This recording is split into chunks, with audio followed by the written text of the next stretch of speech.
जिसने मन को जीत लिया है उसने पहले ही परमात्मा को प्राप्त कर लिया है, क्योंकि उसने शांति प्राप्त कर ली है। ऐसे मनुष्य के लिए सुख दुख, सर्दी गर्मी और मान अपमान एक से है। जो दान कर्तव्य समझकर बिना किसी संकोच के किसी जरूरतमंद व्यक्ति को दिया जाए वह सात्विक माना जाता है।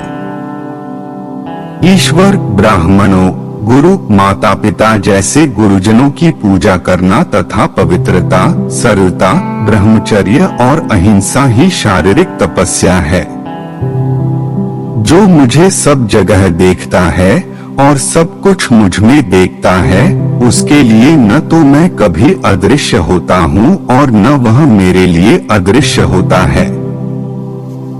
मैं हर जीव के हृदय में परमात्मा स्वरूप स्थित हूँ। जैसे ही कोई किसी देवता की पूजा करने की इच्छा करता है, मैं उसकी श्रद्धा को स्थिर करता हूँ, जिससे वह उसी विशेष देवता की भक्ति कर सके। जो महापुरुष मन की सब इच्छाओं को त्याग देता है और अपने आप ही में प्रसन्न रहता है, उसको निश्चल बुद्धि कहते हैं। जो विद्वान होते हैं वो न तो जीवन के लिए और न ही मृत के लिए शोक करते हैं। जीवन ना तो भविष्य में है ना अतीत में, जीवन तो इस क्षण में है। खुद को जीवन के योग्य बनाना ही सफलता और सुख का एकमात्र मार्ग है। जिस प्रकार मनुष्य पुराने कपड़ों को त्याग कर नए कपड़े धारण करता है, उसी प्रकार आत्मा पुराने तथा व्यर्थ के शरीरों को त्याग कर नया भौतिक शरीर धारण करता है।